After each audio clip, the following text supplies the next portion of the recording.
तो पार्ट 4 की शुरुआत में हम एक किसान को देखते हैं जिसकी फसल किसी कारण से अच्छी तरह से नहीं उग रही थी और उस आदमी को लग रहा होता है कि शायद से इसके पीछे किसी भूत का हाथ है। इसलिए उसने आरता को यहाँ पर इसकी जांच करने के लिए बुलाया था, पर उस किसान के पास आरता को देने के लिए ज़्यादा पैसे नहीं थे, जिस पर आरता उस किसान से पेमेंट के तौर पर कुछ वेजिटेबल्स की डिमांड करता है, जिस पर वो किसान मान जाता है और आरता मोब को उस किसान के खेत की जांच करने के लिए बुलाता है, जहां पर एक भूत ने चिड़िया भगाने वाले पुतले पर अपना कब्जा कर रखा था, जिस पर मोब उस पुतले को डिस्ट्रॉय कर देता है। पर तभी उस भूत की रियल बॉडी जमीन से बाहर आ जाती है जो उन दोनों को पकड़ लेती है, जिस पर मोब उस भूत से लड़ने लगता है, पर मोब के हमलों का उस भूत पर कोई असर नहीं हो रहा था। तभी वो भूत मोब को आरता को जान से मारने की धमकी देता है, जिससे मोब का ध्यान भटक जाता है और वो भूत उसे कैद कर लेता है और जमीन के अंदर ले जाने लगता है। तभी मोब को एक आइडिया आता है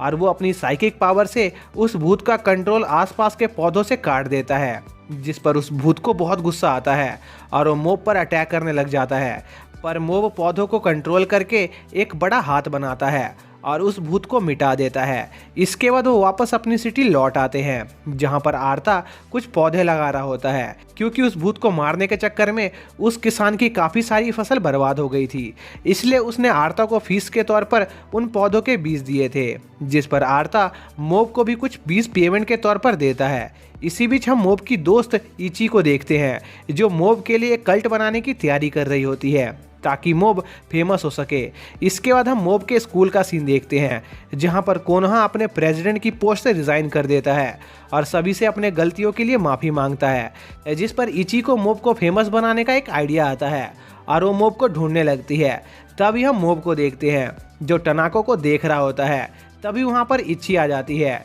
जिसे समझ आ जाता है कि मोब टनाको को पसंद करता है, जिस पर इची मोब से कहती है कि टनाको उससे नहीं पटेगी क्योंकि वो उसकी औकात से बाहर है। लेकिन अगर मोब स्कूल प्रेसिडेंट का इलेक्शन जीत जाएगा तो शायद से टनाको उससे पट जाए, जिस पर मोब बहुत खुश हो जाता है और इची उसे प्रेसिडेंट इलेक्शन के लिए तैयार करने लगती है। पर जब प्रेसिडेंट इलेक्शन का दिन आता है तब मोब स्टेज पर कुछ स्पीच नहीं दे पाता है, क्योंकि पूरे स्कूल को अपने सामने देखकर मोब बेहोश हो गया था, जिससे वो इलेक्शन हार जाता है, जिससे वो काफ़ी दुखी होता है। तभी मोब को उसके लॉकर में एक लव लेटर मिलता है, जिसमें एक लड़की उसे स्कूल के पीछे बुला रही थी, जिस पर मोब स्कूल के पीछे जाता है, जहां पर उसे एमी नाम की एक लड़की मिलती है जो मोब से अपना लव कन्फेस करती है, क्योंकि एमी को मोब का कैरेक्टर काफ़ी अच्छा लगा था, जिस पर वो दोनों डेट करने लगते हैं। और जब मोब के दोस्तों को ये बात पता चलती है कि मोब की गर्लफ्रेंड है तो उनका मुंह सूख जाता है और मोब एमी के साथ घूमने चला जाता है, जहां पर मोब को पता चलता है कि एमी को नोवेल्स लिखना काफ़ी पसंद है, जिस पर एमी मोब को अपनी नोवेल दिखाने को तैयार हो जाती है और उन्हें डेट करते हुए एक हफ्ता हो जाता है, जहां पर एमी मोब को अपना नोवेल दिखा रही होती है जो मोब को काफ़ी अच्छा लगता है। पर मोब को उस नोवेल में कुछ समझ नहीं आ रहा था, जिस पर एमी को गुस्सा आ जाता है और वो मोब को बताती है कि वो बस मोब को अपने दोस्तों के कहने पर डेट कर रही थी, क्योंकि वो उनसे गेम में हार गई थी। इसके बाद वो वहाँ से चली जाती है और मोब को एमी के साथ बिताए हुए पल याद आने लगते हैं जो उन्होंने साथ में गुजारे थे। और ऐसे ही शाम हो जाती है और मोब भी अपने घर जाने लगता है। तभी उसे एमी और उसके दोस्त दिखाई देते हैं, जहाँ पर एमी के दोस्त एमी के नोवेल का मजाक उड़ा रहे थे और एमी भी अपनी असली फीलिंग्स को छुपाकर उनके साथ हंस रही थी। इसके बाद वो लोग उस नोवेल को फाड़ देते हैं, जिससे एमी को बहुत दुख होता है, पर वो अपने दोस्तों के आगे कुछ बोल नहीं पाती है। तभी वहाँ पर मोब आ जाता है, जो एमी के दोस्तों को एमी की नोवेल का मजाक बनाने से मना करता है, क्योंकि उसे वो नोवेल काफ़ी अच्छी लगी थी। और मोब उस नोवेल के टुकड़े उठाने लगता है और एमी को उसकी असली फीलिंग्स को एक्सेप्ट करने को कहता है, जिस पर एमी भी मोब के साथ उन टुकड़ों को उठाने लगती है और उसके दोस्त वहाँ से चले जाते हैं। तभी वहाँ तेज हवा चलने लगती है, जिससे वो टुकड़े उड़ने लग जाते हैं और एमी उदास होने लगती है, जिस पर मोब अपनी पावर्स का यूज़ करके उस नोवेल को पूरी तरह से जोड़ देता है और एमी को बताता है कि असल में वो एक साइकिक है और वो दोनों साथ में अपने घर चले जाते हैं। जिसके अगले दिन आर्ता और मोब ऑफिस में खाली बैठे हुए होते हैं क्योंकि उनके पास कोई काम नहीं आ रहा था। जिस पर आर्ता अर्बन लेजेंड्स को पकड़ने के बारे में सोचता है क्योंकि अर्बन लेजेंड्स ऐसी भूतिया घटनाएं होती हैं जो लोगों के बीच काफ़ी ज़्यादा मशहूर होती हैं, जैसे कि ब्लडी मैरी, एनाबेला और द नन। इसलिए आर्ता और मोब एक सिटी में जाते हैं जहां पर कुछ अर्बन लेजेंड्स मौजूद थे और वहां पहुंचकर आर्ता अपनी दुकान लगा लेता है। तभी वहां पर सिंद्रा नाम का एक बंदा आता है जो कि एक साइकिक था और वो आर्ता को उसकी दुकान बंद करने को कहता है क्योंकि वो इसका इलाका था, पर आर्ता इससे साफ इनकार कर देता है। जिस पर उन दोनों में बहस शुरू हो जाती है। तभी वहां पर एक लेडी आती है जो उनसे मदद मांगती है क्योंकि उसे कुछ भूत परेशान कर रहे थे और वो औरत उन्हें कुछ अर्बन लेजेंड के बारे में बताती है जो उनके सिटी में घूम रहे थे और वो लेडी उन्हें उन सभी भूतों को भगाने को कहती है। जिस पर सिंड्रा ये काम करने से मना कर देता है क्योंकि इसमें बहुत खतरा था, पर आर्ता इस काम को एक्सेप्ट कर लेता है और सिंड्रा को इस काम में उनकी मदद करने को कहता है और वो लोग 2 ग्रुप बनाकर उस सिटी में घूमने लगते हैं। जिस पर आर्ता डिम्पल को सिंड्रा के पीछे भेज देता है क्योंकि उसे सिंड्रा पर ज़्यादा भरोसा नहीं था। इसके बाद मोब और आर्ता को पहला अर्बन लेजेंड मिल जाता है जो कि ह्यूमन फेस डॉग होता है, लेकिन असल में वो बस एक आम कुत्ता होता है जिसके चेहरे पर कुछ बच्चों ने ड्राइंग बना दी थी। जिस पर वो उन बच्चों को पीटते हैं और उस डॉगी का मुंह साफ करने लगते हैं। इसी बीच सिंड्रा कुछ बच्चों से रेड कोट वाले भूत के बारे में पूछ रहा होता है,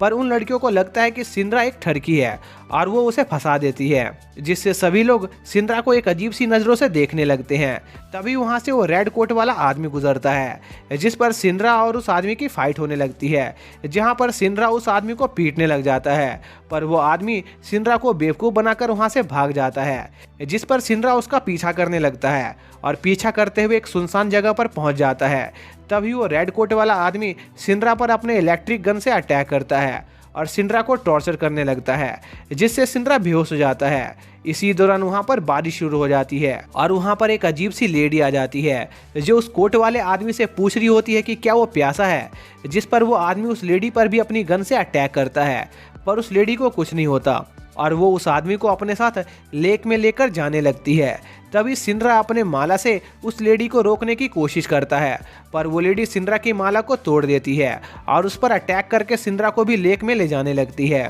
तभी डिम्पल सिंड्रा की बॉडी पर कब्जा करके उसे बचा लेता है और डिम्पल और उस लेडी की फाइट होने लगती है, जहां पर वो लेडी पागलों की तरह डिम्पल पर अटैक कर रही होती है, पर डिम्पल के अटैक का उस लेडी पर कोई असर नहीं हो रहा होता। जिस पर डिम्पल आर्ता और मोब को मदद के लिए मैसेज भेजता है। इसी बीच मोब और आर्ता उस डॉग को नहला धुला चुके होते हैं। तभी उन्हें डिम्पल का मैसेज मिलता है, जिससे उन्हें पता चलता है कि डिम्पल को ड्रैगन मिल गया है। इसी बीच हम डिम्पल को देखते हैं जो ड्रैगर से छिपकर बैठा हुआ होता है। तभी ड्रैगर अपनी बॉडी ट्रांसफॉर्म करती है और डिम्पल पर अटैक करने लगती है, जिसमें डिम्पल के पैर में मोच आ जाती है और ड्रैगर उसे मारने वाला होता है। तभी मोब वहां आकर डिम्पल को बचा लेता है और आर्ता ड्रैगर की फोटो लेने की कोशिश करता है, पर उसके कैमरे में वो नहीं दिख रही होती। जिस पर डिम्पल आर्ता को बताता है कि ड्रैगर लोगों के डर की वजह से पैदा हुई है, इसलिए उनमें से कोई भी उसे नहीं हरा सकता है, क्योंकि उन सभी ने बचपन में ड्रैगर की भूतिया कहानी सुनी थी, जिससे उनके अंदर